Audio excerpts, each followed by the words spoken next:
Hola, buenas tardes. Bienvenidos todos al Teatro Mira, una tarde más. Muchísimas gracias por acompañarnos en esta semana que vuelve a ser un éxito, la Semana de la Novela Histórica de Pozuelo. Quiero dar las gracias a la Asociación de los Escritores con la Historia, Isabel San Sebastián, Chani Pérez Henares, primero por hacer una defensa de la historia de España como la hacen a ultranza y segundo por confiar en Pozuelo otra vez. Es un verdadero lujo poder contar con vosotros, es un regalo, muchas gracias.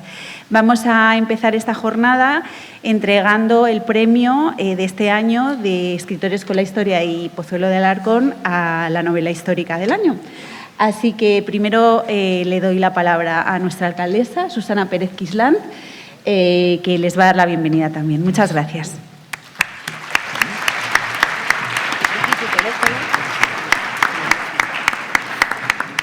Hola, muy buenas tardes. En primer lugar, les doy a todos la bienvenida a este Teatro Mira que tanto queremos, a estas tablas tan importantes para la cultura. Y sobre todo les doy las gracias por su asistencia. Estábamos comentando, Isabel y yo, que son 5 años ya los que llevamos con este tema y el primer año la verdad que fue un poco aventura, porque no sabíamos lo que iba a pasar. Y año tras año, día tras día, ha estado lleno este teatro, lo cual demuestra el nivel que siempre hay en Pozuelo, el interés cultural que siempre hay en Pozuelo, en este caso por la historia. La verdad es que han sido 4 jornadas interesantísimas. Hoy clausuramos esta 5ª edición de la Semana de la Novela Histórica, una semana que, como les he dicho, pusimos en marcha en el año 19 en colaboración con la Asociación Escritores con la Historia y que en esta ocasión lleva el título de Enseñanzas de la Historia de España.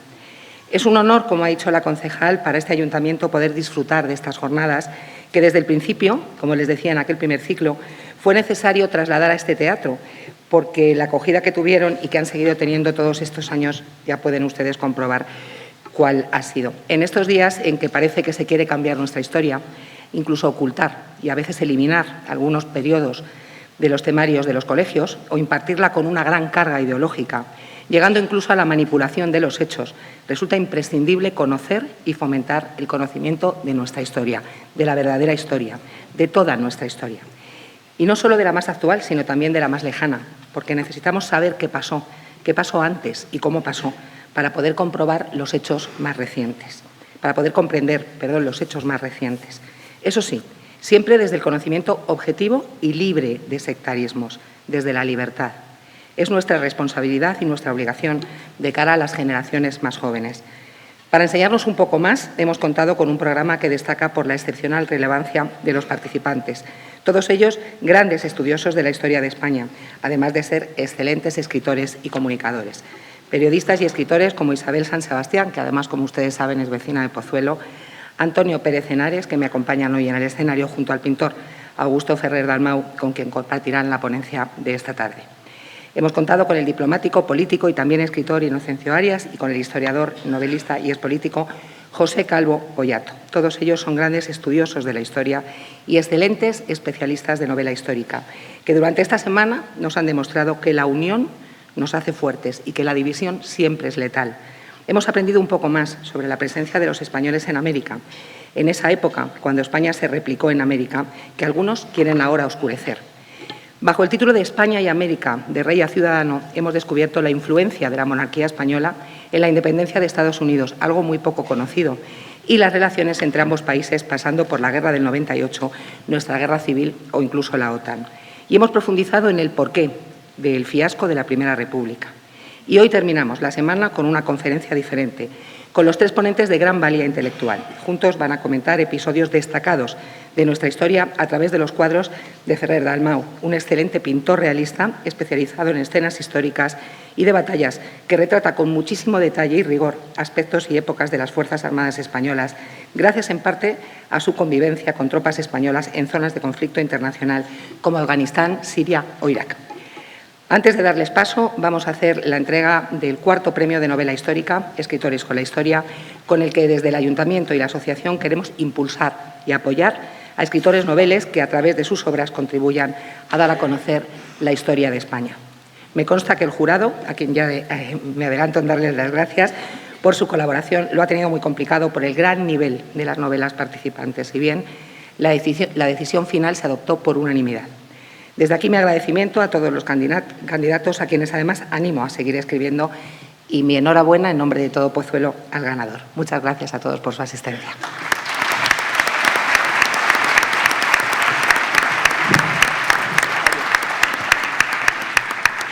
Muy bien, pues como les ha anunciado la alcaldesa, ahora pasaríamos al fallo del jurado, así que invito a Isabel San Sebastián y Antonio Pérez Henares a que hagan lectura del mismo.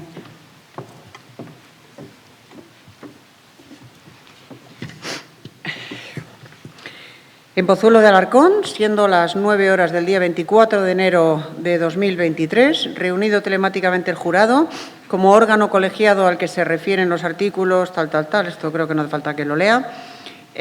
Presidente, doña Victoria Wargier Palacios, concejala delegada de Cultura y Comunicación y vicepresidenta del Patronato Municipal de Cultura. Vocales, don Antonio Pérez Gómez, Antonio Pérez Henares, de la Asociación, presidente de la Asociación Escritores con la Historia. Servidora, Isabel San Sebastián Cabasés, vicepresidenta de dicha asociación. Doña Almudena de Arteaga y del Alcázar, miembro de la asociación y destacada novelista histórica. Don Juan Eslava Galán, el padre moderno del género y, por supuesto, miembro de la asociación.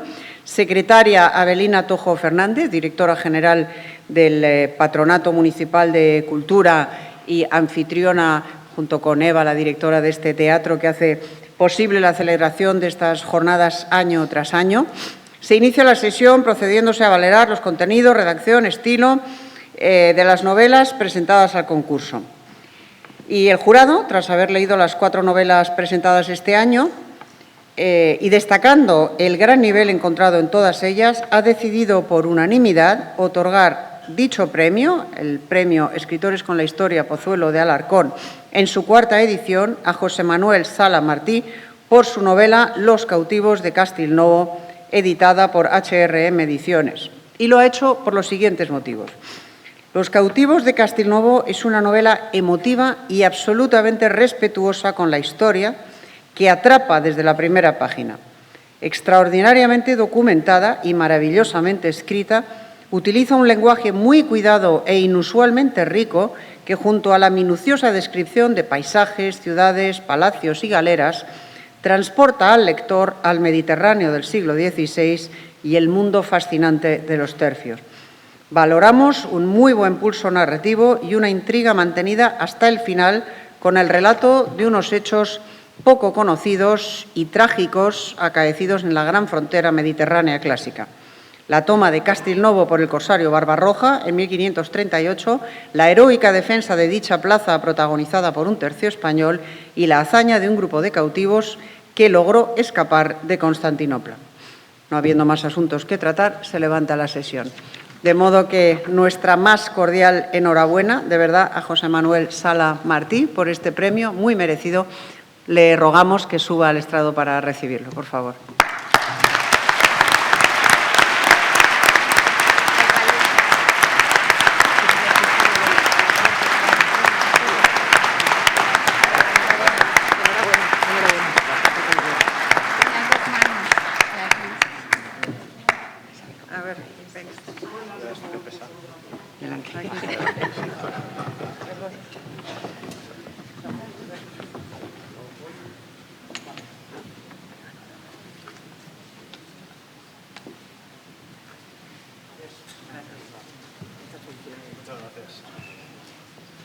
Mientras intervienes, si quieres dejarle. Sí. Solo voy a decir 2 palabras. Este premio ha dado una suerte extraordinaria a todos los autores que lo han ganado. La prueba José Zoilo o los 2 del año pasado. Estoy convencido que este va a llevar el mismo camino. Es una novela extraordinaria. Simplemente eso. Y espero que hoy conozcan a quien va a ser un escritor de novela histórica que va a hacer camino y va a tener metas muy altas que ganar. Enhorabuena.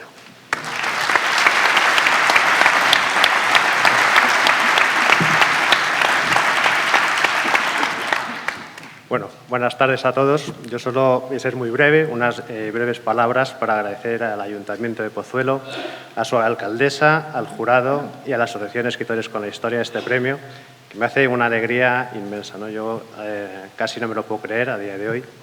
Y realmente me siento como uno de aquellos poetas que eran reclutados por el dios Mercurio y Cervantes para emprender aquel viaje que hicieron al Parnaso.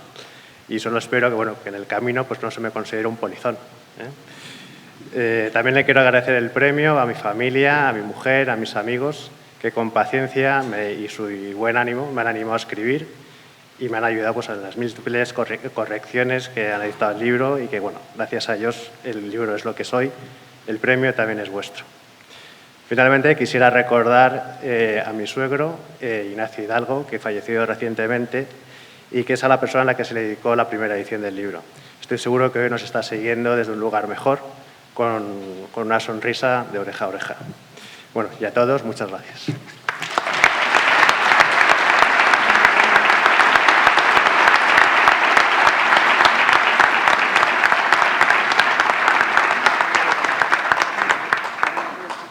Pues vamos a hacer una foto de familia. Pido que suba al escenario Rosa Gallego del Peso, que es la escultora de la obra que se ha entregado al premiado.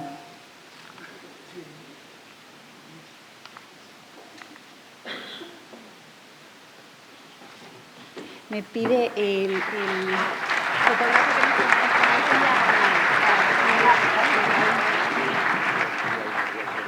y el premiado, por favor.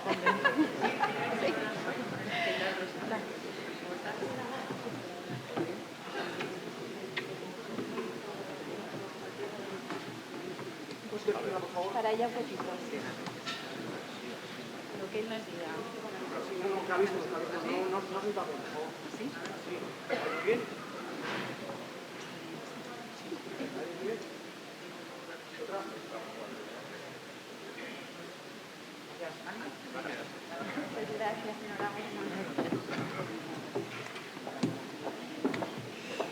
Muy bien, pues ya celebrada esta ceremonia de entrega de premio, daríamos comienzo a la conferencia.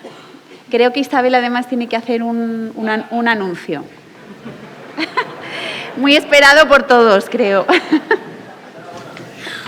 Bueno, concluidas las formalidades y la entrega de este premio, que este año realmente tiene una calidad altísima, yo les recomiendo a todos que se lean la novela porque les va a enganchar desde la primera página hasta la última. Yo me la leí exactamente en 3 días y si no hubiera tenido mucho trabajo me habría durado 1, pero en fin, es una novela fantástica, se lo digo de verdad.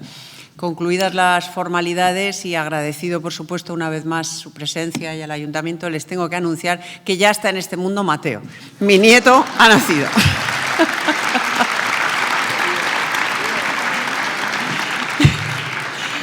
Ya le he dicho a mi hija que es el bebé más esperado y más aplaudido de todo Pozuelo de Alarcón en mucho tiempo. Y se lo agradece de corazón.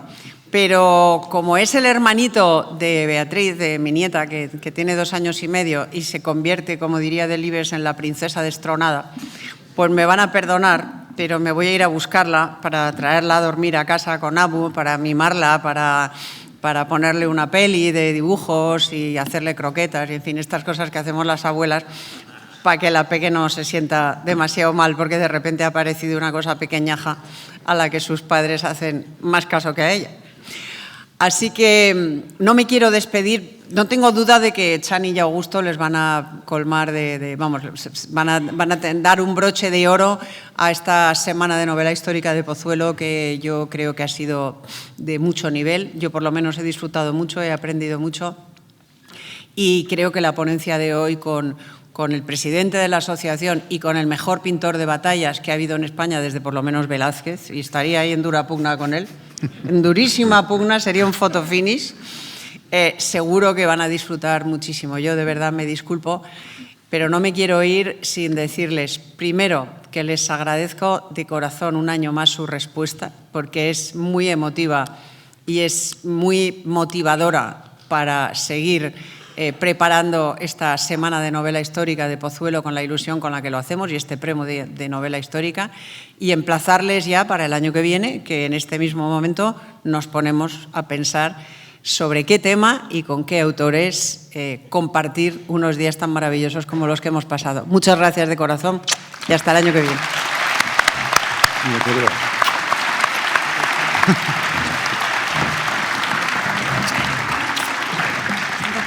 Córrete un poquito. Córrete un poquito más para aquí, en el centro.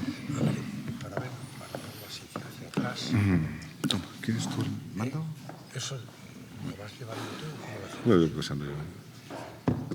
Bueno, pues una vez dada la bienvenida a Mateo, que de verdad no estuvo ayer en vilo, y viendo la felicidad de su abuela, estamos felices todos, la verdad. Pues vamos a ir al cierre de estas jornadas, que esta vez van a tener un elemento muy diferenciador. Normalmente han sido conferencias y, bueno, siempre. Y en esta ocasión, con Augusto, que es miembro de la asociación desde hace ya tiempo, y al mismo tiempo saben que, luego hablaremos un poco de él, ha montado una fundación que tiene mucho que ver, si no todo, con lo que es el espíritu que preside nuestro impulso y que es el suyo, que es acercarnos a nuestra historia y ponerla en valor y defenderla y rescatarla de quienes quieren ignorarla y aplastarla. Él ha fundado la Fundación Augusto Ferrer Dalmau. Luego ya les digo, hablaremos de eso, que no tiene otra cosa sino que becar a los jóvenes talentos, no solo de España, sino de Hispanoamérica, para que pinten la historia de España y la historia común.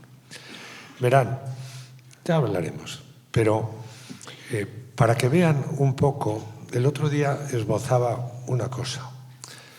Uno de los ataques que se hacen, así sibilinamente, pero que se deslizan, es que tanto la novela histórica como la pintura histórica son artes menores, lo cual es una ridiculez bastante seria, pero lo irán de continuo como quien la desliza. Tan estúpido como que efectivamente, ¿quién era un tal, cómo se llamaba este? El que pintó Carlos V el Mulber, Tiziano, ¿no? Tiziano, ¿quién era Tiziano? O bueno, un tipo que acaba de citar Isabel, un cuadro como La rendición de Breda, Las lanzas, arte menor. ¿Y este tal Velázquez? ¿Quién era? Sigamos. Y esto de los fusilamientos del 3 de mayo, de un tal Goya, otro Mindundi. Bueno, si me ponen, y el Guernica de un tal Picasso, ¿quién será? Fíjense qué estupidez de considerar a la pintura histórica como un arte menor. Pero, ¿y qué pasa con la novela histórica? Pues 3/4 partes de lo mismo. Entonces, según ese baremo, Benito Pérez Galdós, pues ya saben ustedes, era un actor de cuarta, un escritor de cuarta, un señor que, vamos, no sé, ni siquiera porque hay libros que hablen de él. Y quien habla de Galdós puede hablar de tantísimos otros en España o en el mundo. Que es curioso, y pensaba el otro día el por qué se está produciendo esto.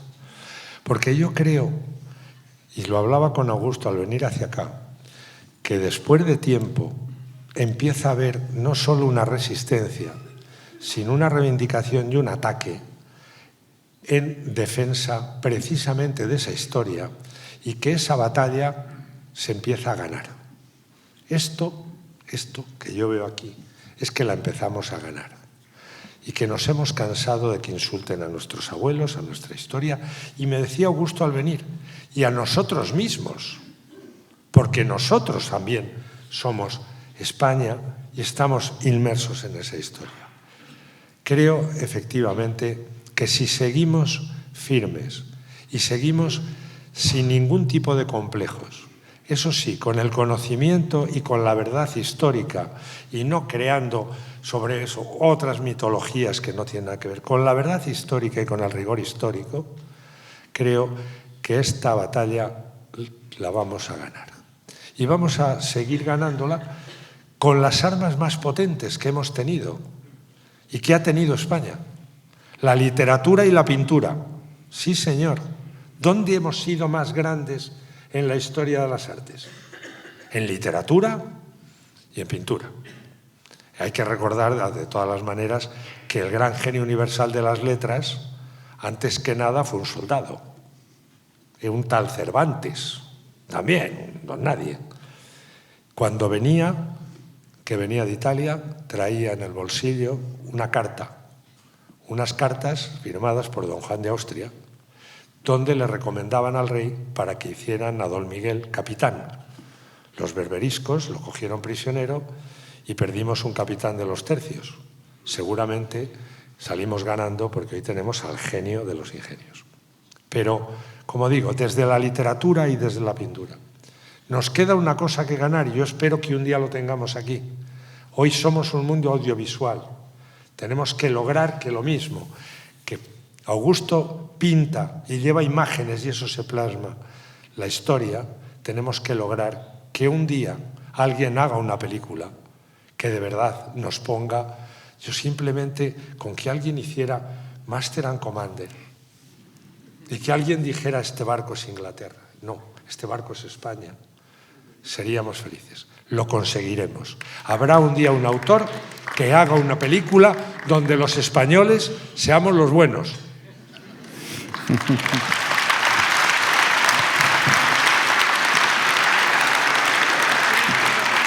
Y con esta introducción vamos al lío. Augusto y yo vamos a ir empezando a desgranar retazos importantísimos de la historia de España con sus extraordinarios cuadros. Y ahora ya, Augusto, te toca. Bueno, encantado de estar con todos ustedes aquí. Yo no tengo el don de la palabra que tiene Chani. Ni yo sé pintar como tú. Claro. Soy una persona bastante tímida, pero bueno, vamos a ir comentando una serie de cuadros por épocas un poco significativas dentro de la historia. Son muchos cuadros que he pintado de muchas épocas y he tenido que resumirlo en 12 cuadros, más o menos. Hay saltos de épocas bastante grandes, pero yo creo que podríamos empezar primero con don Pelayo.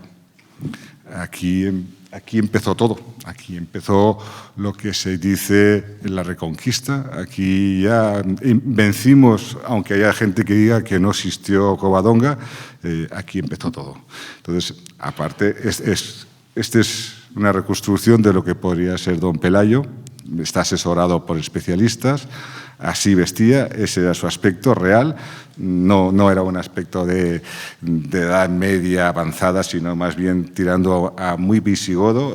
Y este es un retrato, un esbozo del cuadro que estoy pintando ahora de Covadonga, que ya lo veréis en breve dentro de un... Eso les decía ayer que había una sorpresa. Sí. ¿Qué estás haciendo ahora exactamente? Claro, este era el prototipo del cuadro que voy a presentar ahora el 18 de marzo en la Basílica de Covadonga, que se va a quedar en la Basílica de Covadonga, lo que es la batalla de Covadonga en realidad. Estoy pintando ya, me falta muy poquito, son 2 metros de cuadro. Es una carnicería lo que estoy pintando, en serio, o sea, es una barbaridad. Entonces, pues, probablemente habrá mucha polémica, pero yo así me he documentado, así me han dicho cómo fue el acto, pero bueno, como anticipo, tenéis al personaje que sale en el cuadro, que será este señor de aquí. Esto sí, con el casco puesto. Por lo cual que espero que dentro de poco tiempo, ya el 18 de marzo sale el cuadro, o sea que lo veremos todo y a ver qué opinan. Bueno, fíjense, es una noticia. ¿Por qué? Porque no existe ningún cuadro de la batalla de Covadonga. O sea, no hay del hecho fundacional, de lo que se ha considerado el hecho fundacional de la nación española, no existe ningún cuadro. Bueno, es que no solo el cuadro no existe, sino encima este cuadro lo ha encargado México para donar a Covadonga. O sea, la Asociación de Asturianos de México, nietos, bisnietos de mexicanos, han financiado el cuadro y lo han donado, lo van a donar ahora, el 18 de marzo, a Covadonga, a la Basílica. El año pasado estuvimos, sí, Isabel, él y yo, y aparte José Ángel Mañas, justo cuando se conmemoraba el 1300 aniversario de la batalla. Sí. Hicimos unas jornadas, como se hacen estas, en Covadonga. ¿Se enteraron ustedes el año pasado que era el 1300 aniversario de la batalla de Covadonga? Poquísima gente. Intentamos hacerlo allí, aquello tuvo bastante eco. Deciros que el abad de Covadonga se volcó, se aguantaron todas las presiones habidas y por haber, hasta una que pretendía que incorporáramos una conferencia a nuestra cosa que se titulara Covadonga, un lugar de reconciliación. Y el abad le respondió a quien se lo estaba proponiendo, dijo, no, eso aquí no. Exactamente sus palabras fueron, y díjele yo, que es asturiano, no, aquí no. O sea, pues aquí, y es importantísimo lo que acaba de decir, ese cuadro estará expuesto en la Basílica de Covadonga. De por siempre. De por siempre. De por siempre. Y aparte, yo creo que cuando viene el cuadro de reconciliación habrá muy poca. No sé, Hombre, vamos a tener problemas. Hay un tiempo para cada cosa, ¿no? Así que les digo, ya tendremos el día 18 de marzo sí, un cuadro de la batalla de Covadonga. Y no será el único cuadro que tenga impronta, que en un momento determinado vaya a despertar, si es menester, polémica, y si la despierta, ahí estaremos para defender el cuadro, que tiene una defensa primera, que es una obra pictórica verdaderamente impactante, y eso que solo he visto algunos bocetos, pero aparte de eso tendrá la defensa histórica, la defensa hecha por especialistas como Yello Balbás, que ha sido uno de los, posiblemente el hombre que en estos momentos yo creo que es el que más... El que más sabe. De hecho, es el que me ha asesorado con el cuadro, ya lo veréis. La estética de los covadongos, de los guerreros, no tiene nada que ver con lo que nos imaginamos o nos pueden haber visto. Yo me llevé sorpresas, porque la verdad es que parecíamos más vikingos que otra cosa, pero está súper documentado este cuadro. Hemos dedicado mucho tiempo a la documentación. Imagino que hay dentro de lo que era la vestimenta musulmana o bereber, pero en el lado cristiano me imagino que había como dos tipos de gente, ¿no? No, había muy pocos guerreros, la mayoría eran civiles, por decirlo de una manera, eran gente eran montañeses del campo, pero esto también va a estar proporcionado en el cuadro. Creo que el cuadro tiene unos 45 personajes, o sea, es un mogollón. O sea, un mogollón. Es lo que se llamaba antes una sarracina. Pues es una degollada, es una barbaridad lo que estoy pintando. Es verdad, o sea, yo no sé si al final lo van a poner en la basílica cuando lo vean, pero es una barbaridad. Yo te aseguro que el abad lo pone. Pasamos, si quieres, a... Bueno, otra. A ver, este cuadro lo pinté no hace mucho, hace poco. Ya sé que es la carga de los tres reyes, no fueron tan juntos, pero es que en el cuadro no me cabía la proporción de la distancia. Entonces hice un poco alegórico lo que eran los tres personajes, los tres reyes, cuando cargaron en las navas de Tolosa. Más que nada es un documento de cómo realmente vestían, porque también está asesorado por Luis Orando Hijo, que es un especialista en el tema, donde me asesoró con el tema de la vestimenta, cómo iban, el tipo de escudo, o sea, incluso los musulmanes cómo eran. O sea, es un documento más que otra cosa. Es simbólico, es la carga de los tres reyes. Una gran victoria que tuvimos. Es la batalla posiblemente más decisiva de toda la Edad Media, y no solo en España, sino en Europa. Se dice que si en las Navas el ejército cristiano hubiera sido derrotado, que hubiera sido además no solo derrotado, sino totalmente destrozado, porque piensen un poco en la historia de la batalla. Se baja todo el ejército, se contaba aquí el otro día. En un momento determinado los cruzados francos se dan la vuelta y se van. Y decirles que incluso intentaron asaltar Toledo, pero se les cerraron las puertas. Pero los toledanos dijeron, pero estos están volviendo. ¿Cómo están volviendo? Si no han les dado tiempo a llegar a la batalla. Los que se fueron y siguieron hacen que Al-Nasir, Miramanolín, adelante sus líneas, bloquee todos los pasos de la sierra, y bloqueados esperaba casi que los cristianos tuvieran que emprender una retirada, atacar su retirada. La historia famosa del pastor que les enseña, les dice a don Diego López de Haro, y de pronto se encuentran formado a todo el ejército cristiano atravesada la sierra. Pero piensen una cosa, al mismo tiempo que habían atravesado la sierra estaban en una auténtica ratonera. No podían sino vencer, porque estaban al otro lado. Si los musulmanes se hubieran vencido en las Navas, no solo hubieran alcanzado una enorme victoria, sino que hubieran destrozado a todos los ejércitos cristianos. Se hubieran cargado a los tres reyes, y prácticamente porque no tenían escape. Solo les quedaba o vencer o una muerte verdaderamente, y no solo poner en riesgo. Yo he pensado mucho al ver las Navas que aquel día se jugó todo, se inclinó la balanza, pero si se hubiera inclinado del otro lado, hubiera sido una batalla de consecuencias verdaderamente aterradoras para la cristiandad. Este es el momento decisivo.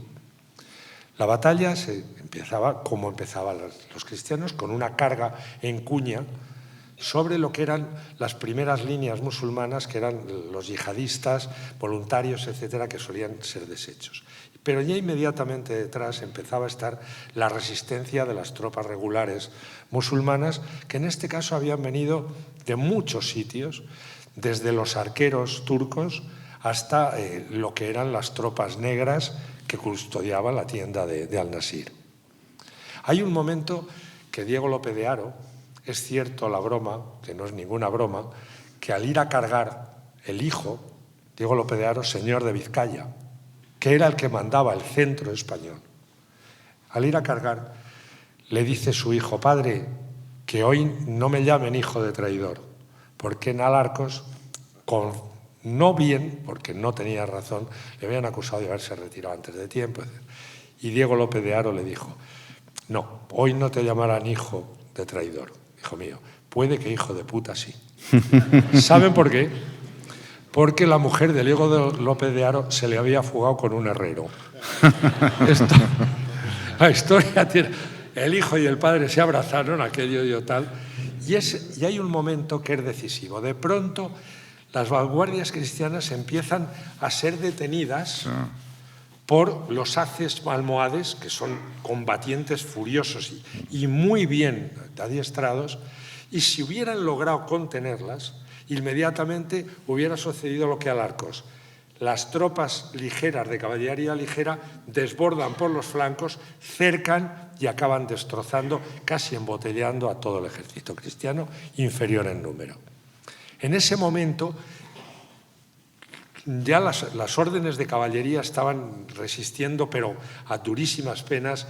Los concejiles empezaban casi a retroceder, y es cuando esta vez Alfonso VIII, que se había equivocado en Alarcos, con el obispo de Toledo al lado, es el momento, carguemos y vamos a morir hoy, ahí.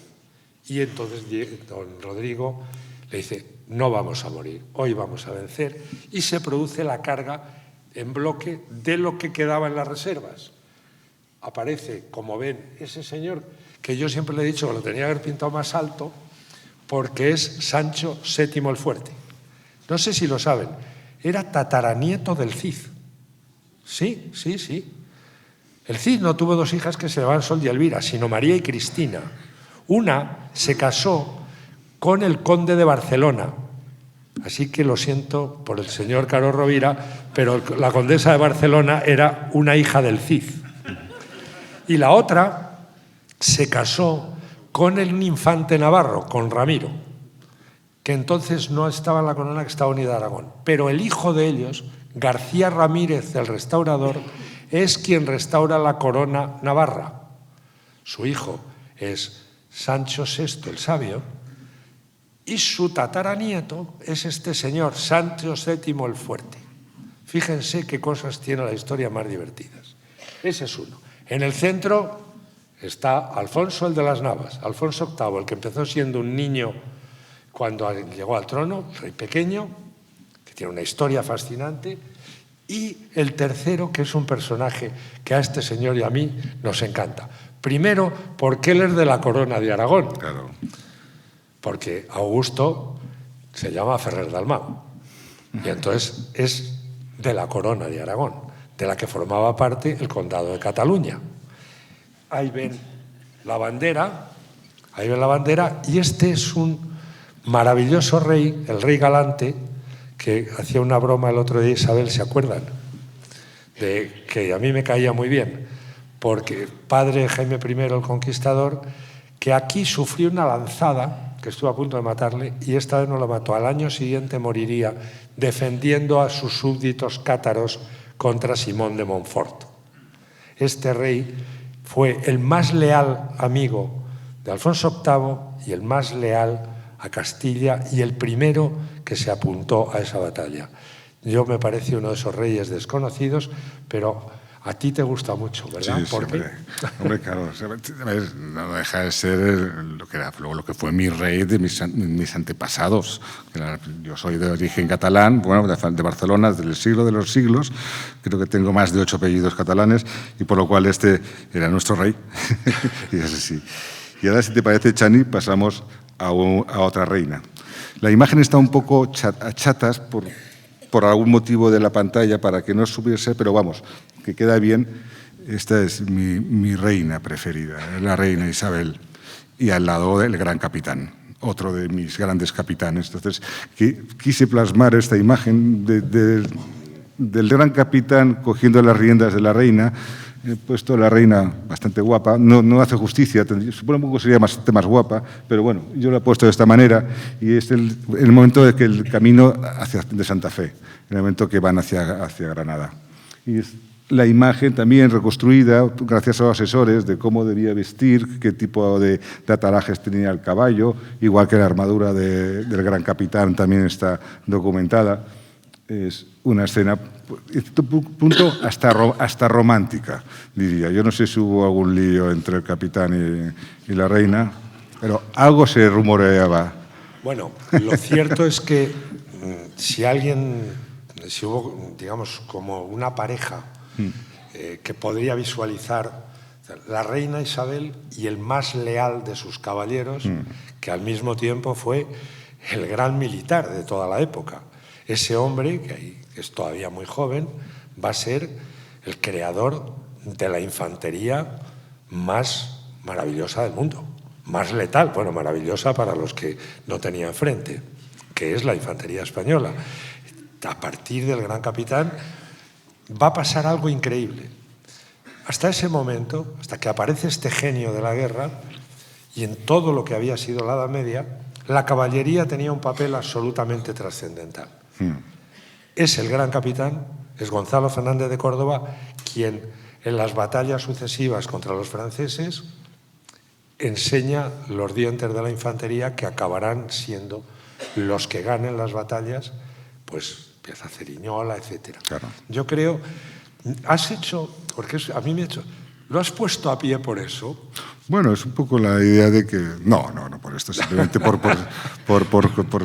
a ver, no deja de ser un vasallo de la reina y entonces aguantaba las riendas. Lo que quiero decir es que hubo un rumor de que el gran capitán estuvo eternamente enamorado de Isabel, aunque él tuvo estaba casado, en Nápoles y en toda esa zona era... Pues él y Juan de Austria eran, pues, el primero y luego Juan de Austria posteriormente, eran los hombres no de moda, o sea, eran todo. ¿Por qué? Pues porque eran lo más espléndido que había en aquel momento. Y encima ganaban todas las batallas. Lo ganaban todo. Pero... pues si quieres, pasamos un protagonismo importante de la reina Isabel.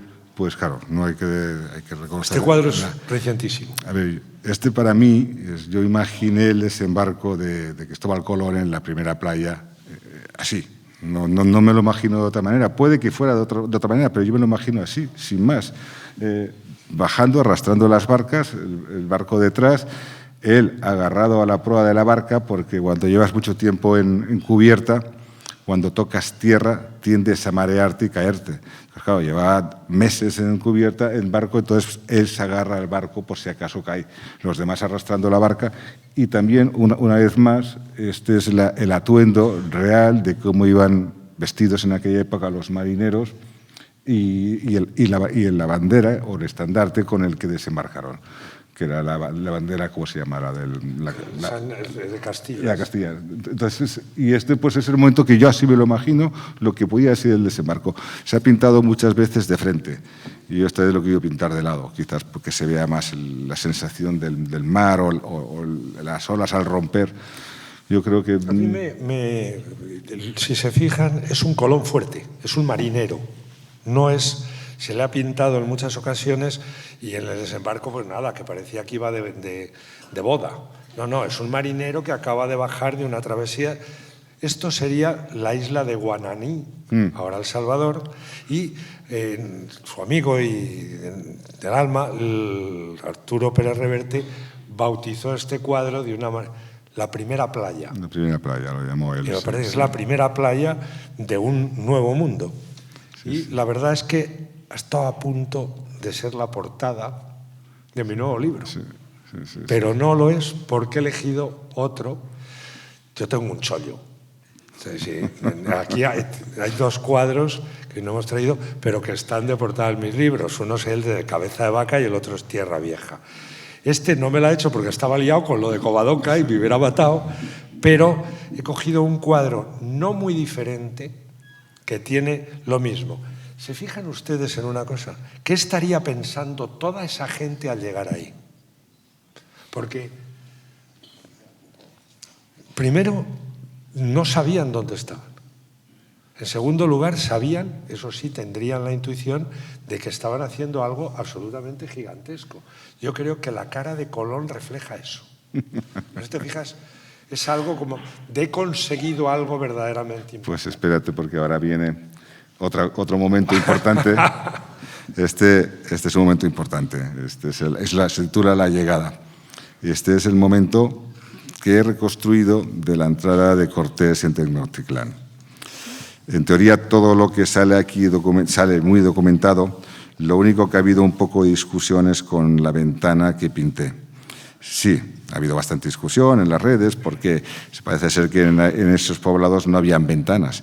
Pero me da igual, me tomé una licencia porque me quedaba mucha pared y entonces dije, pues abro una ventana y pongo un tío mirando y así no me queda tanta mancha blanca. Es una licencia artística, yo qué sé. Oye, pero por lo demás sí que es cierto que yo mismo me sorprendí cuando me encargaron este cuadro que está en México. Este cuadro está en el estado de Guanajuato.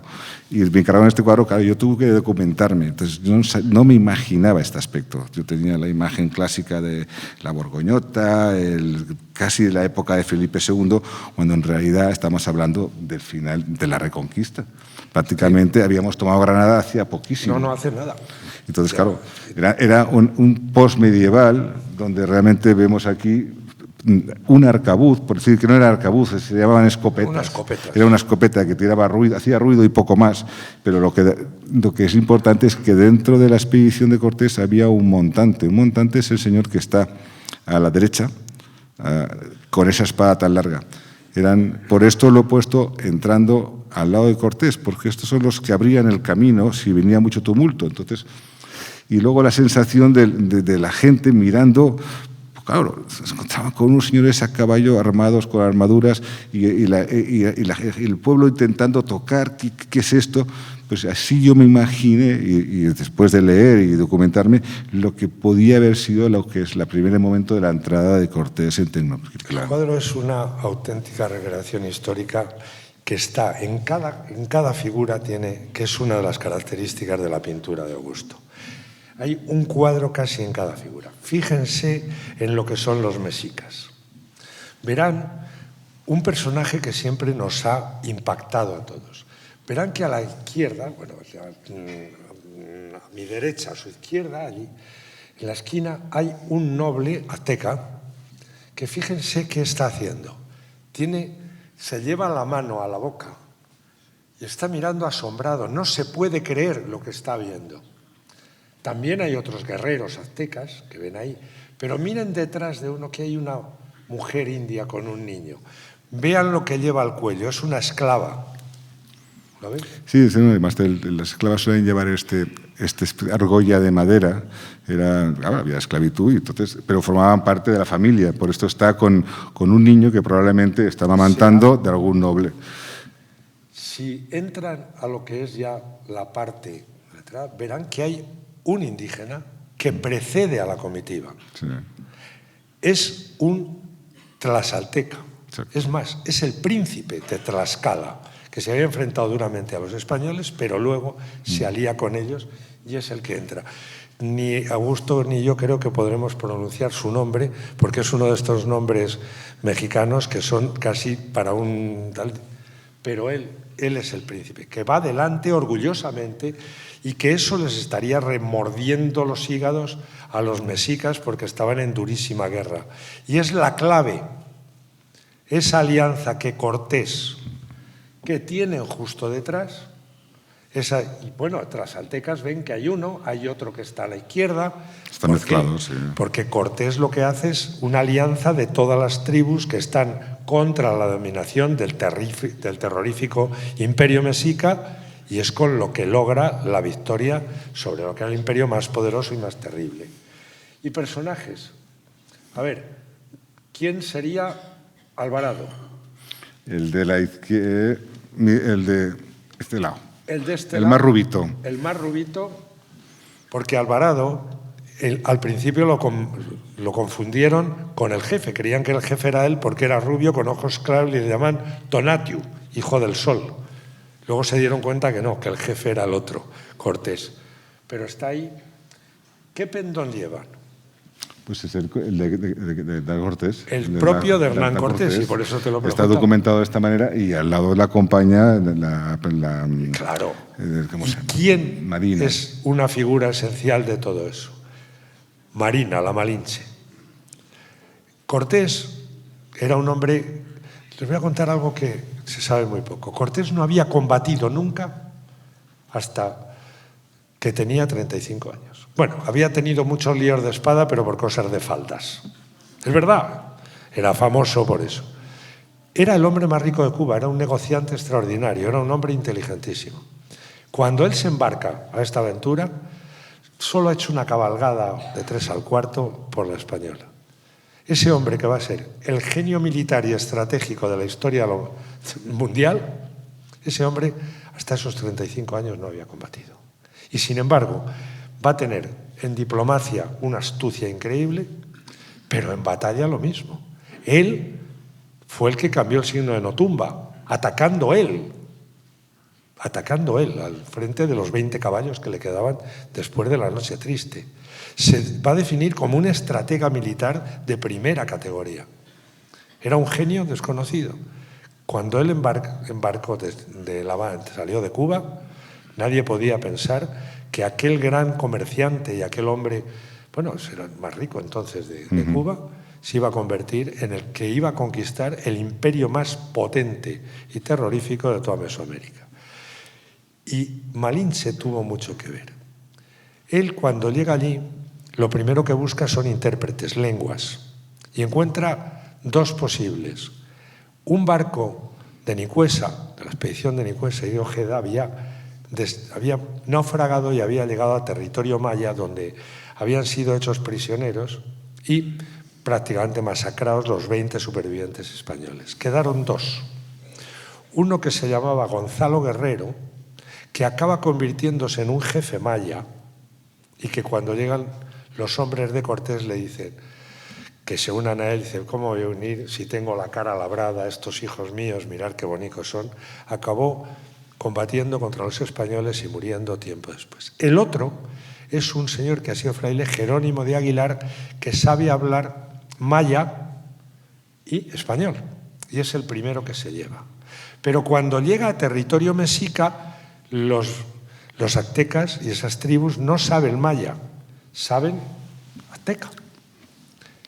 Y entonces aparece Malinche, que era una maya que habían entregado como esclava a los aztecas y que pasa a ser, se la entregan como regalo a Cortés. ¿Y qué sabe ella? Del maya, si tiene que pasar por territorio maya, el Jerónimo Aguilar se lo dice a Malinche, que lo sabe, que sabe en actual, por tanto ya tiene una persona que le puede contar todo lo que están diciendo trasaltecas, mexicas, mayas, y se va a convertir en la clave porque le va a decir qué está pasando allí. Y va a ser su más importante consejera y lo que sería la mejor espía del mundo. Esa es Malinche. Como anécdota del cuadro puedo contar, antes de la pandemia, este cuadro, Spielberg o no sé si está terminando de rodar la vida de Cortés. O sea, y cuando vieron el cuadro se pusieron en contacto conmigo porque, claro, ellos te habían hecho un atrezo pues, muy posterior, de la época de Felipe II, para que yo les pasase mi documentación o mi asesor para rehacer todo el atrezo de la película. O sea, esto como documento ahí está. Y otra cosa, se han fijado que hay otro personaje que no es humano, pero que es esencial en la conquista. Sí. El perro, el alano. Es tan esencial que todos los perros, decía Colón que en la batalla de la Vega Real había valido cada uno por no sé cuántos soldados de a pie, y que lo prefería incluso a un caballo. ¿Por qué? Porque les tenían pánico. Tengan por cuenta que no tenían protecciones delante de estos perros de presa. Fueron tan importantes que hasta tienen nombre propio. Conocemos algunos. El más conocido era el famoso perro de un capitán de Ponce de León llamado Arango, que se llamaba Becerrillo. Se había criado entre las vacas de las dehesas y cobraba sueldo por 2 ballesteros. Sí. A su dueño, que era Francisco Arango, le pagaban. Sostuvo también con el segundo de Ponce de León. Ese perro creaba terror tremendo, tiene toda una historia, se cuentan leyendas. Murió salvándole la vida a su amo, que lo habían cogido prisionero los caribes. Consiguió que lo soltaran, pero luego, cuando se embarcaron, le metieron una flecha envenenada y ahí murió. Los soldados españoles lo enterraron y dijeron que no había muerto para seguir sembrando. Ese Becerrillo tuvo un hijo, fíjense hasta qué punto. El hijo se llamó Leoncico. Se lo vendió Arango a un tal Vasco Núñez de Balboa, que, como saben, fue el descubridor del Pacífico. Y pásmense, las crónicas dicen que cuando Vasco Núñez de Balboa llega al Pacífico, está arriba, lo ve desde arriba primero, desde una montaña, donde llega junto con su segundo, Pizarro, se lo contaba el otro día. Pizarro era el segundo de Vasco Núñez de Balboa. Había sido también segundo de Ojeda. Y cuando bajan para tomar posesión del mar, que lo hacen con toda parafernalia, entra primero Vasco, su perro, el fraile y Pizarro. Porque Leoncico podemos saber quién fue el primer perro que pisó el Pacífico. Hasta tal punto tenían importancia. Y ahora, ¿nos cuentas de verdad lo de los tercios, si va a haber perro o no? Ahora lo que vamos a pasar es a un momento muy importante. Este cuadro, que es la fotografía, la instantánea. Necesitamos una prueba de que nosotros dimos la vuelta al mundo, no los portugueses, por mucho que dijeran. Y entonces no teníamos la fotografía, había que pintar el momento. Este momento es el momento en que deciden continuar la expedición nuestro amigo Juan Sebastián Elcano, y es justo ese momento, esa instantánea. Ya nosotros, de aquí al resto de la vuelta al mundo, lo hicimos nosotros, los españoles. Este cuadro está en el Museo Naval y se titula Fuimos los primeros. Para hacer este cuadro lo pasé bastante mal, porque me embarqué en este cascarón durante varios días a ver cómo pintaba yo la escena. Entonces, claro, 2 días ahí navegando en un cascarón de estos hasta que encontré la secuencia. ¿En cuál estuviste? En la nao Victoria. En la nao Victoria, la que está, se hizo aquella reproducción. Sí, la reproducción. ¿Y qué se siente allí? Pues un mareo constante, estás mareado. ¿Cómo es posible que te atravesaran el Pacífico? Es ya solo 2 días, es una pesadilla, pues imagínese, pues meses. Entonces, pero para poder pintar el cuadro había que ver, sentir, buscar el encuadre. Y entonces, después de varios días allá, me di que este era el momento bonito, este era el ángulo bonito del cuadro, con el mástil, esa escalera, ahí arriba, el capitán, el indígena, que el indígena realmente se incorporaron en ese momento algunos indígenas, y para demostrar que no eran esclavos, eran hombres libres, les he puesto con una gavia, con un puñal en la cintura. Entonces, de hecho, llegaron a España, alguno de ellos sobrevivió y se quedaron en España. Pues este es el momento, la instantánea que había que pintar en los 500 años y que está en el Museo Naval. Fíjense una cosa, están despidiéndose de otro barco. Sí.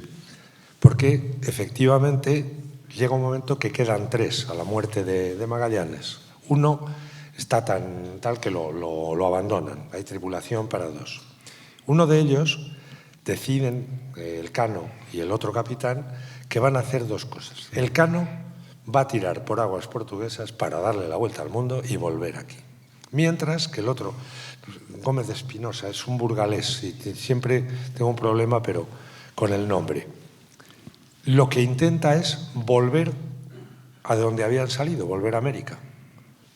Y lo intenta. Efectivamente, el barco de Elcano va costeando, va por tierras portuguesas, hurtándose, ya saben lo que le pasa, llegando a Cabo Verde, tienen que bajar a comer algo y le cogen prisionera a la mitad de la tripulación. Él sigue zumbando para España y logra llegar con 17, dejándose atrás esos que quedaron prisioneros. Pero el otro barco, ¿qué fue de él? Pues el otro barco intenta una y otra vez volver a donde había salido y le es absolutamente imposible.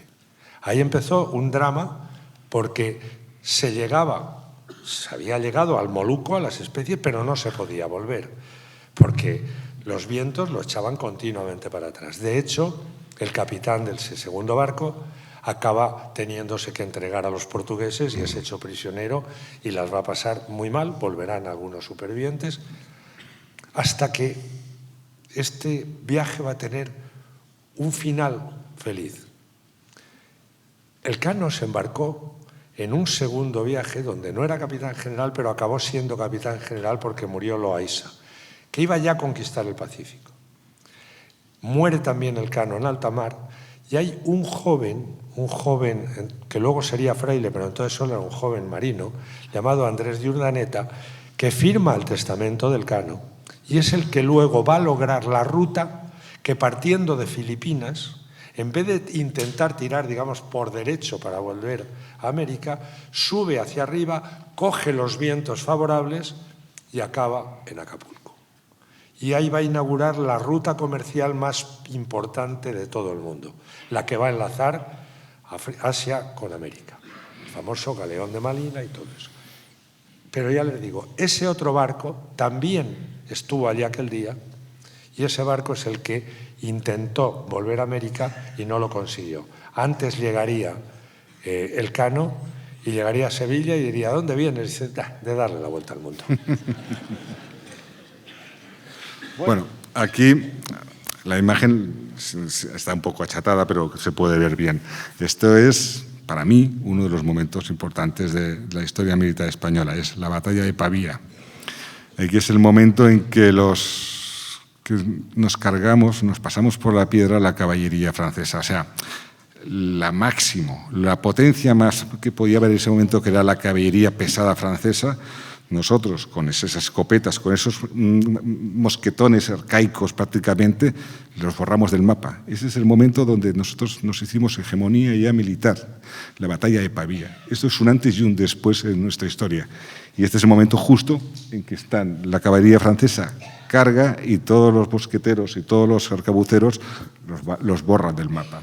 Ahí fue donde ganamos la batalla. Evidentemente, ahí la época de Carlos V, está la bandera, es el momento que ya empezamos nuestra hegemonía militar en todo el mundo prácticamente. Ahora, ¿cómo aguantaba un tío a pie? Porque ¿a cuánto podían disparar? A ver, me dijeron que la descarga no era más de 50 metros.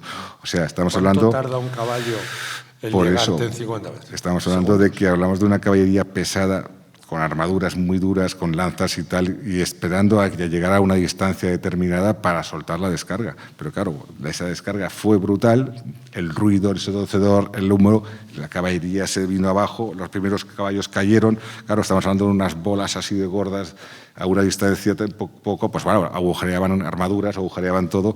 Claro, ese momento cuando se descubrió realmente que el arcabuz, o lo que podía ser el futuro arcabuz, era un arma terrible. Y nosotros en ese momento éramos los pioneros en este tema, aparte de las picas y todo lo demás. Por lo cual había que pintar este momento histórico, que es de la batalla de Pavía.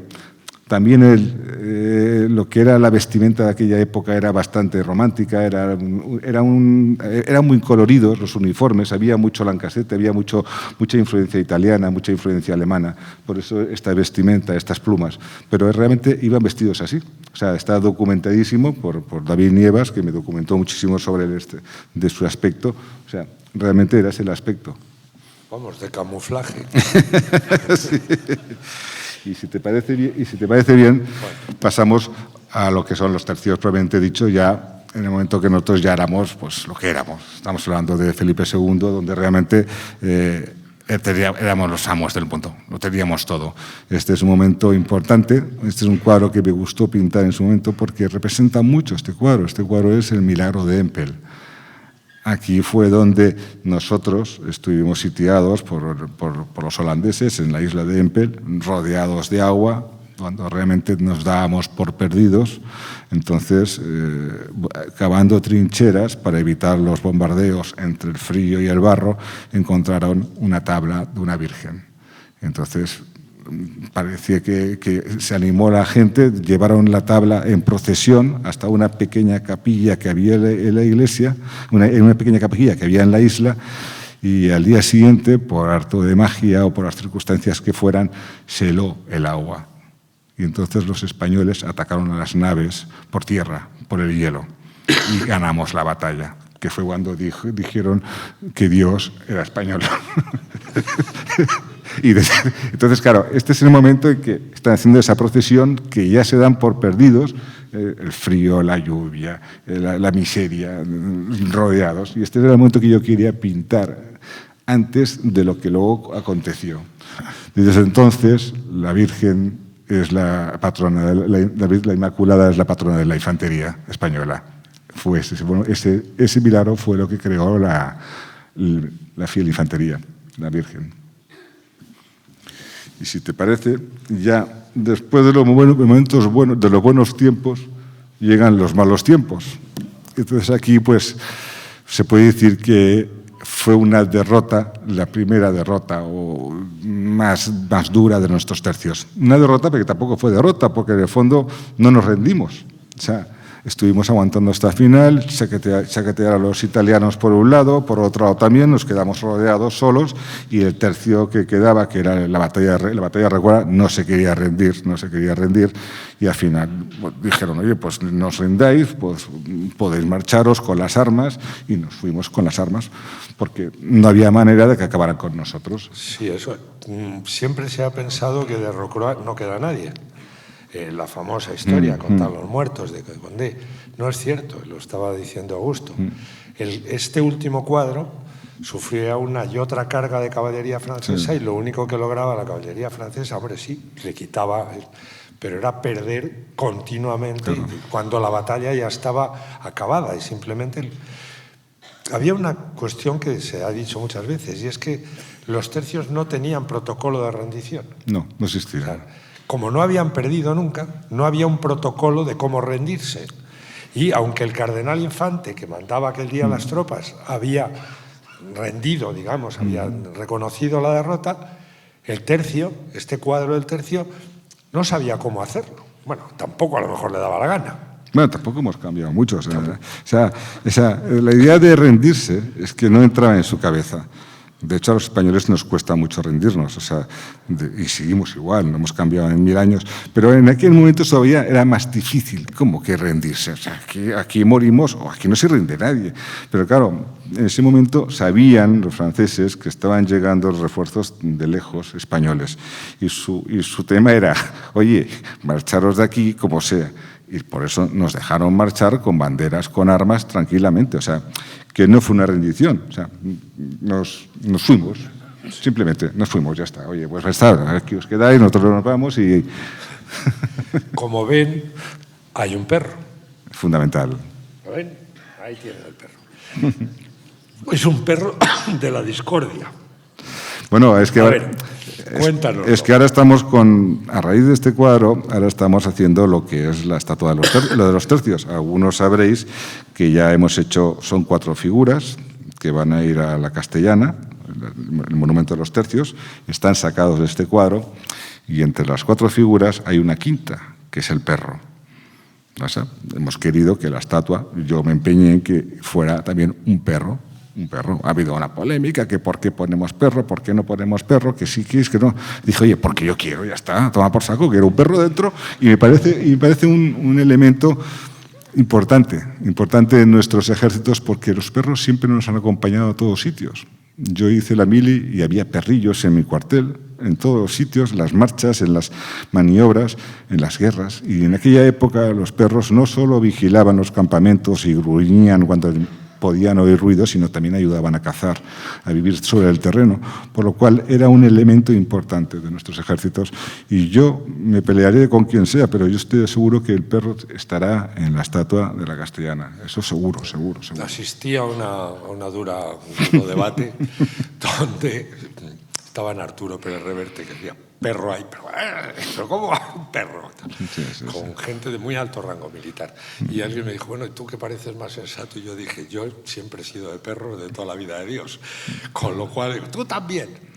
Habrá perro, porque además, luego hay un elemento, dice Augusto, que es que además como que armoniza la estatua, ¿no? Equilibra la estatua. Pero es el símbolo de la lealtad. Es la lealtad, lo es todo. En cualquier caso, la razón... Y que queda bonito. Sí, la razón de fondo ha sido porque, dijo Augusto, porque yo quiero que haga un perro, y se acabó.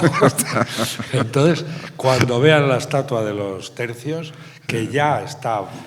Sí, en un principio tenemos la primera hecha, Salvador Amaya ha hecho la primera, que es la del capitán, le quedan las 3, ya está con la segunda, y yo creo que en un año ya la tenemos puesta en la Castellana. Estará delante del CSD, al lado del monumento de Isabel la Católica, ahí en medio de la Castellana. Yo me gustaría que fuera un monumento que una vez se haga, pues sea el sitio donde se celebren las victorias de la selección, por poner un ejemplo. Bueno, muy bien, muy bien.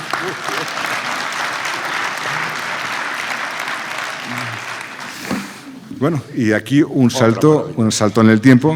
Aquí nos vamos a lo que se llama la ayuda española a los americanos. O sea, prácticamente muy poca gente lo sabe, o lo sabía, ahora ya lo saben.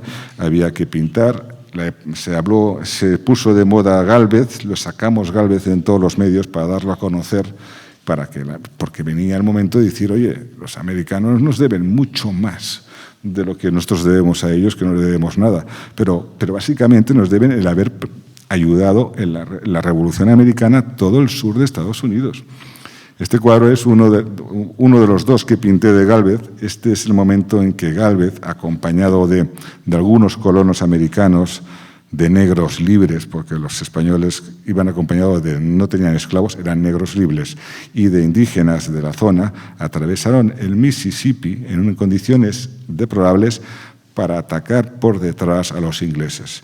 Lo que no se imaginaban los ingleses, los españoles íbamos a dar la vuelta por detrás. Claro, nadie se le pasa por la cabeza. ¿Cómo van a pasar por el medio del Mississippi un grupo de gente? Ni siquiera se pensaban en vigilar esa zona. Pero claro, lo que no haga un español, y claro, con un par, pues atravesamos todo el Mississippi, pasamos todo aquello, dimos la vuelta y tomamos Baton Rouge. Baton Rouge. Sí. La historia de Gálvez empieza ya a ser reconocida. Había un elemento. La corona española desde el primer momento apoyó a las colonias americanas, pero tampoco lo querían decir mucho, porque decían, no sea que las nuestras cojan el mismo ejemplo y se subleven contra la metrópoli. Pero el apoyo que se hace es, desde el primer momento, esencial. O sea, por allí, ahora era Lafayette quien teóricamente, si no hubiera sido por el apoyo español, nos hubieran pasado muy mal. Tanto porque este ataque de Gálvez, la primera la toma de Pensacola y luego la toma de Baton Rouge, o al revés, lo que logra es que de pronto se vean atacados por el sur, y cuando los ejércitos del general inglés tenían acorralado a Washington, pero absolutamente acorralado, esto hizo, pero ¿qué demonios está pasando? Que tuvieran que hacer bajar inmediatamente un montón de tropas que le permitieron una cierta reacción a Washington. Pero hay un segundo elemento todavía más desconocido, y es que un almirante español, Córdoba, logra una de las victorias menos sangrientas pero más letales. Un convoy enorme de más de 50 barcos que sale de Inglaterra es asaltado por la flota española, que coge todos los barcos que llevan todo tipo de municiones, bastimentos, soldados, cogen miles de prisioneros, miles de mosquetes, centenares de miles de munición, dejan al ejército inglés sin abastecimiento. Y eso es absolutamente decisivo para... Y bueno, además, se trajeron los barcos a Cádiz. Creo que fueron 50 y tantos barcos fue lo que se capturan, con lo cual el ejército inglés se encuentra en Norteamérica sin suministros y sin refuerzos. Hoy Gálvez es el único que tiene un cuadro en el Capitolio como uno de los padres. Hay que agradecérselo a Clinton. Sí. Y hablando de barcos, nos pasamos al glorioso. Este cuadro me lo encargaron hace 10 años, lo inauguró el rey en el Museo Naval. Es, diría yo, la Numancia, el Sagunto del mar. Es cuando lo que nos gusta a los españoles hacer, que es defendernos y que no nos toquen, que no nos conquisten. Es un barco rodeado de enemigos que no se quiere rendir, ha perdido ya todas las velas, los mástiles, siguen combatiendo y hasta que nos quedamos sin pólvora. O sea, pero es que lo bueno de este barco es que no solo al final hacemos esta defensa del barco, sino que nosotros destruimos, ¿qué fueron? 8 barcos. Es un barco que traía oro de América, y en la travesía le interceptaron varios barcos ingleses, los destruimos, dejamos el oro, volvimos, nos volvieron a atacar, destruimos unos cuantos barcos más y ya nos rodearon y el barco aguantó hasta que se quedó sin pólvora. Prácticamente la única forma de tomar el barco era al abordaje.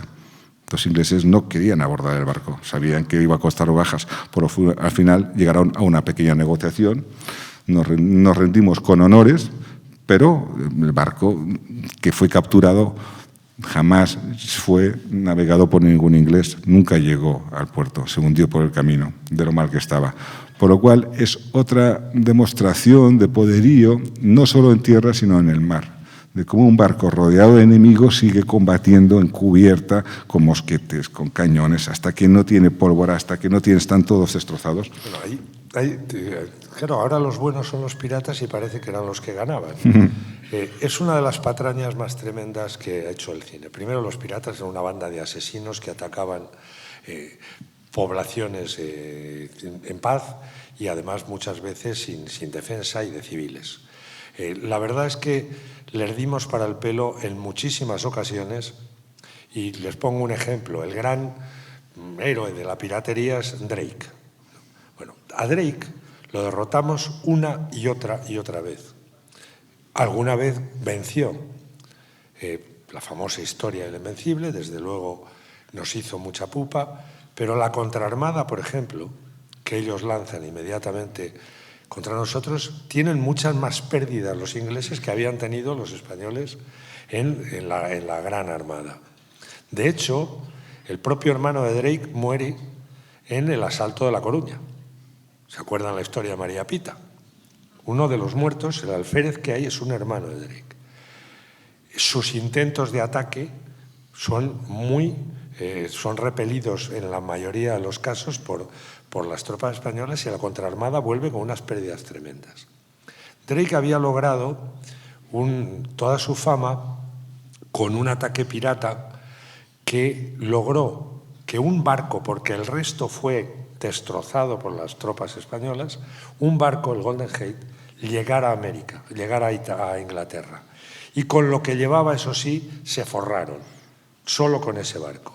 No se habló de los que habían acabado en el fondo del mar. Y la última singladura de Drake es verdaderamente atroz, porque hacen una gran expedición contra todo lo que es América, con toda la florinata de la piratería. El maestro de Drake, que era Hopkins, todos los capitanes ingleses de máximo nivel, y se lanzan a lo que iba a ser una expedición de rapiña brutal, como habían hecho alguna con Portobelo o Nombre de Dios cuando estaban prácticamente indefensas. Llegan, pero ya funcionaba muy bien algo que es muy importante, el espionaje. Y Felipe II era el maestro. Ya sabía que estaban saliendo porque estaban haciendo muchos acopios y vienen para acá. El primer ataque de Drake se salda con una retirada, más muertos que todas las cosas, y la pérdida de un barco en las Canarias. Lo ponen en fuga. Llega a América y entonces un primer ataque no sale nada bien porque intentan un ataque a Puerto Rico, a lo que es el Fuerte del Morro. Dice la leyenda o la historia que pusieron los barcos anclados, pero las anclas garrearon con el viento y un artillero español, desde lo que es el Castillo del Morro, logró meter una bala por donde había una luz. La luz que era el puesto del puente donde estaban todos los capitanes ingleses reunidos. Metió la bala por ahí y ahí, desde luego, ya Hopkins muere. No sé si ahí o al día siguiente o de qué. Yo te cuento, porque ya tengo que pintar el cuadro para Puerto Rico y estoy muy documentado. A ver. La jugada fue que los ingleses, que son muy listos, por la noche decidieron desembarcar, hacer un desembarco en Puerto Rico.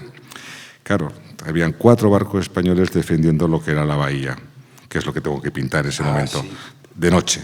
Entonces, claro, van los barcos ingleses con la chalupa y no tienen nada mejor que hacer que incendiar uno de nuestros barcos. Claro, eso fue una antorcha enorme, por lo cual se iluminó toda la bahía y entonces todas las barcas de desembarco que estaban allá fueron achicharradas por los 2 barcos, los 3 barcos españoles que quedaban, que esto es lo que tengo que pintar yo. Y desde el Morro también, todo, fíjate, un velero, todo iluminando la bahía, pues los tíos que querían hacer la sorpresa. O sea, que no era lo de la leyenda. No. Sino que ellos querían bahía, hacer un desembarco para tomar Puerto Rico, pero no por el mar, sino por tierra.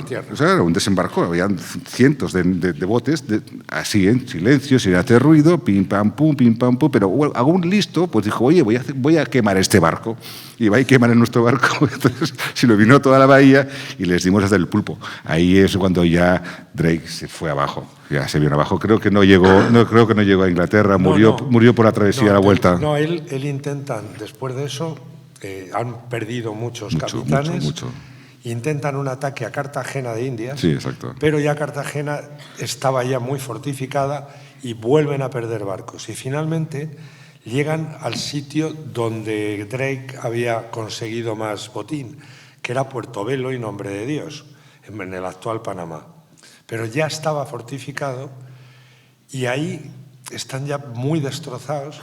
Según los españoles, también se lo cargaron. Parece que lo real es que murió de disentería y lo lanzaron en la bahía de Portobelo, justo enfrente del fuerte de San Fernandito. Lo tiraron allí al mar. He seguido esto que les cuento, lo seguí en una de las expediciones con Miguel. Y hay un poema que no se recuerda en España, pero que fue muy famoso en sus tiempos, a la muerte de Drake, que hizo Lope de Vega. Se llamó La Dragontea. Y dice algo así, perdonen que no es exacto, pero roerán tus huesos los peces mudos, hijo de puta. Lope de Vega. Pues es curioso que no hayamos sabido reflejar la derrota de Drake. Parece como si fuera el que nos ganara. Ahora la pintaremos. Bueno, me encanta. Ya eso nos vamos. A ver, he pintado bastantes cuadros de la Guerra de Independencia, pero por poner uno quería poner una gran victoria. Yo creo que de todas las victorias contra los franceses, esta es la de San Marcial. San Marcial, ahí les dimos la del pulpo, no, la siguiente. O sea, no os podéis imaginar. O sea, este es el momento en que ya los franceses ya están de caída libre y entonces ya junto con varias unidades de diferentes partes de España se juntaron y ganaron la última batalla los franceses, que ya después de esto ya no les quedaba ganas de nada más. Y esta es la batalla de San Marcial. Todo el monte de San Marcial fue una batalla entre árboles y arbustos corriendo y ya al final ya fueron a parar al río y lo que quedó del ejército francés ya ni volvió. Y esta es una de las batallas, yo creo que a recordar. Tiene un elemento que a mí me emociona. Y cada año se celebra, aparte, cada año se celebra la batalla de San Marcial. Tiene un elemento que se fijan que a mí me emociona particularmente. Miren abajo, el niño tambor muerto. Sí, es que este era un elemento importante, porque los tambores, los pífanos, los que eran niños, no eran adultos, puede que fuese algún adulto, pero eran niños. A la guerra iban niños, o sea, en aquella época. Entonces yo quería poner esa imagen de los soldados, que no son todos hombres, también niños, ese niño del tambor, pues no una muerte desagradable, una muerte casi hasta dulce, medio dormido, pero no deja de ser una baja más. O sea, que a la guerra iban hombres y mujeres y niños. Y esta es una de las escenas que quería reflejar en este cuadro. Y ahora, si quieres, a ver qué nos pasamos, a ver qué hemos puesto. A ver, ¿para qué? A ver. No. No. No va. Siguiente. A ver. Ah. Bueno, No podían faltar los carlistas. Esto es lo mío. Esto es lo mío, así de claro. O sea, este es el tigre del maestrazgo. Este es Cabrera. Este es lo más. Entonces, bueno, yo soy carlista, soy tradicionalista. Lo mío viene de familia, desde hace muchas generaciones. Entonces, claro, este es un cuadro que a mí me gusta mucho porque es el tigre del maestrazgo, Cabrera, cuando toma Morella y entonces entran con las tropas. Los lanceros que hay detrás son los lanceros de Tortosa. Está también los miñones, están en varias unidades. Me gusta, he pintado mucho las guerras carlistas, no deja de ser un siglo prácticamente de guerras civiles, el siglo XIX entero. El siglo XIX fueron 3 guerras muy crueles, muy sanguinarias. Yo creo que de todas las guerras civiles, la más cruel del mundo, por decir una manera, fue la primera guerra carlista. No habían prisioneros, ahí se mataba todo el mundo. O sea, y ni siquiera con balas, se mataban con piedras, para ahorrarse pólvora. Pero un personaje que es casi leyenda, es Cabrera. Estuvo en la primera guerra carlista, fue el último en rendirse, estuvo en la segunda guerra carlista, también fue el último en rendirse. Fue a Inglaterra, se casó con una lady, se hizo olor, y cuando vino la tercera carlista, que ya debía tener como 60 años, le llamó don Carlos y dijo, bueno, ¿te vienes a la tercera guerra? Y él dijo, hombre, ya soy mayor. Y entonces, desde entonces, Cabrera es un traidor. O sea, es así.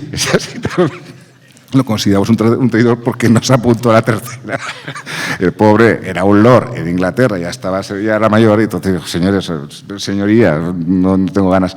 Pero que como militar era un tío muy, muy duro. La verdad es que fue un gran general y es un tema bonito que a mí me gusta mucho por el tema de las boinas, los coloridos, los uniformes. Estéticamente es muy bonito. Y ahora ya pasamos a un salto más grande. Nos hemos comido la guerra, muchas campañas de África, pero esta es lo que es el desastre anual. Esta es una de las escenas, yo creo, heroicas, no, lo siguiente. La posición de Iriben estaba sitiada, no había manera de que llegase. El premio que le dimos el año pasado a uno de ellos era Fuego sobre Iriben. Sí, exacto. Una posición cercada por los moros, no había posibilidad de llegar agua, ya bebían lo que fuera, se bebían sus orines porque no tenían agua, y entonces la única forma de poder llegar con agua era a través de mulas. Pero claro, ese es el momento en que la última vez que llega agua a Iriben es cuando las mulas están subiendo y les están acribillando por todos sitios los moros desde las lomas superiores. Llegaron 2, 3 barriles de agua y el cuadro se titula Sangre por agua. Es el momento cuando ves las mulas que están subiendo, y el problema de la posición es que estaba cercada con alambrada, por lo cual solo había un punto de entrada. Entonces ahí se concentraba todo. Moría una mula, caían 2 mulas y se creaba un tapón. Y ese es el momento. Pero claro, aquí quien se cubrió de gloria fueron los intendentes, el cuerpo de intendencia, que muchas veces pensamos que la intendencia, wow, no sé qué tal. Jolines, aquí ellos se jugaron el tipo con las mulas, con los barriles, subiendo una loma rodeados. Y este es un momento heroico que se titula Sangre por agua. O sea, la batalla de Iriben. Y ya puestos, pues nos vamos al homenaje a la Legión al centenario. Este es el cuadro del Brocal de la Muerte. Este es el momento en que... La historia. Cuenta la historia. Que tú No, lo cuentas. cuéntala tú. Cuéntala. Es que no me sale, no me acuerdo de los nombres, pero bueno. Al fin y al cabo eres legionario. Sí, bueno, yo soy legionario de honor, pero en el centenario de la Legión me pidieron que pintara un cuadro para el centenario de la Legión y decidimos pintar el Blocado de la Muerte, donde ninguno de ellos sobrevivió. Bueno, sobrevivió uno solamente. Y este es el momento en que llegan a la posición, por la noche están defendiendo la posición y los moros ya van a tomar ese momento. Están ya sin munición. Aquí están todos, creo que eran 12, están los 12 contados que están aquí y este es el momento final, cuando ya no queda nada. Han incendiado el tenderete que tienen allá. Bueno, no sé si lo encendieron o no, pero yo lo incendié en el cuadro porque era la única forma de que yo pudiera iluminar las figuras. O sea que, entonces, con el fuego consigo iluminar las figuras y al fondo de la ladera se ven ya los moros que van a saltar. El hecho en sí, pues desde entonces se considera como el Blocado de la Muerte, como el símbolo de la Legión, donde ahí morimos todos, y este es el caso del Blocado de la Muerte. ¿Quién se salvó? Se salvó el que fue a pedir ayuda, que por la noche estaba herido, entonces tú vete a llamar a quien sea, ayúdanos, que no nos queda munición, estamos al final, y entonces lo mandaron, pero no llegó, o sea, es el único que sobrevivió. Pero ellos sabían que iban a morir, sabían no. que cuando les pidieron voluntarios, prácticamente todos sabían que iban a morir, porque tenían que reforzar una posición que ya estaba sitiada y tenían que ir como ayudantes a un cuerpo que estaba dentro de ese bloqueo. Fíjate si sabían que iban a morir, que uno de ellos ya donó su paga a la Cruz Roja, porque sabía que no iba a volver. Entonces, por esto cuando dicen voluntarios para morir, es que es real, fue real, es así. Y ya, yo creo que ya puestos, nos vamos a la última guerra que hemos estado. Afganistán es una guerra, y yo he estado 2 veces, yo lo he visto. No fue una ayuda humanitaria, es una guerra, hemos estado, y es la última guerra que hemos estado. Y este cuadro concretamente está en el Museo del Ejército. Es un homenaje a los 100 y pico muertos en Afganistán. Y este cuadro, cuando estuve en Afganistán, que fue con los soldados nuestros, en una posición que se llama, si no me equivoco mal, Kayak 2, es cuando después de estar dando muchas vueltas por la zona, a ver qué cuadro ponía, cuál podía ser el motivo, el homenaje. Claro, ¿qué era lo más peligroso en Afganistán? Las patrullas y los convoys. Es donde realmente había el mayor riesgo, porque los montes estaban sembrados de enemigos. Y entonces en una de estas salidas es cuando yo vi ese paisaje, que es real, ese paisaje que es casi lunar, donde no crece ni un arbusto, ni siquiera hay piedras, no sé qué hacen con las piedras, ni bichos, y ese es el momento que yo vi esa secuencia y dije, ese es el símbolo, la parte peligrosa de la guerra de Afganistán. Y este fue el cuadro que yo pinté, y como homenaje a todos los soldados. Pues era el último que hemos traído hoy. La obra de Augusto es enorme. Con hemos querido hacer este repaso por toda nuestra historia. E insisto una cosa, es tan importante que tengamos una imagen plástica de nuestra historia como una memoria literaria de la misma. Yo creo que en cada cuadro de estos hay un par de novelas. Y por tanto creo que ha sido un privilegio para todos nosotros que nos haya explicado estos cuadros y la historia de España, como él sabe que más que con otra cosa lo que hablan son cada uno de sus cuadros, cada uno de sus personajes, cada una de las ropas, porque hay una cosa que no saben. Augusto es capaz de volver a hacer no sé cuánta parte de un cuadro, porque resulta que la escama de una coraza no era la que él creía que era. ¿Y qué importa una escama de...? Sí, que se puso a cambiarlo enteramente. Chani, realmente todos hemos leído historia, hemos estudiado la historia, hemos leído libros, pero no tenemos imágenes, o sea, no teníamos fotografías en aquella época. Entonces, el fenómeno de la pintura histórica, y al igual que la novela histórica, es crear imágenes. unas escritas y otras pintadas para que la gente pueda meterse en la historia. Por desgracia, se lee poco, pero las imágenes dan pie a la lectura. Entonces me he encontrado que pintas un cuadro de una época, la gente, ¡uy, qué bonito! Y entonces a raíz de ese cuadro entran en la lectura y se van enterando de cosas que van pasando, por lo cual nuestro trabajo es enorme. De ahí por esto mi trabajo ahora es intentar promocionar a nuevos artistas para que pinten la historia. Hay muchos pasajes de nuestra historia que no tenemos imágenes y hay que pintarlas.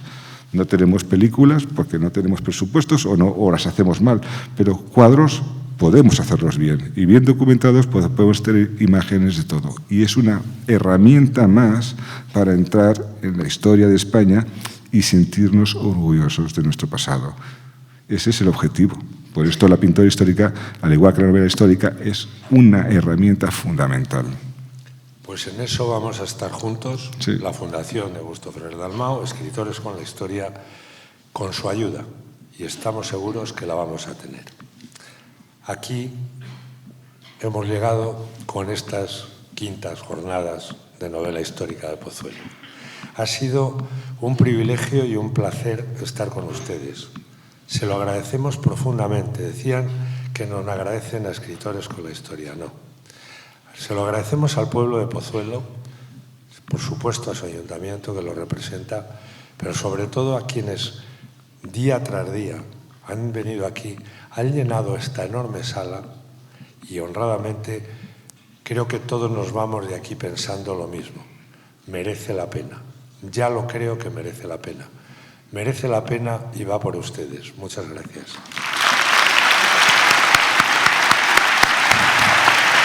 Muy bien.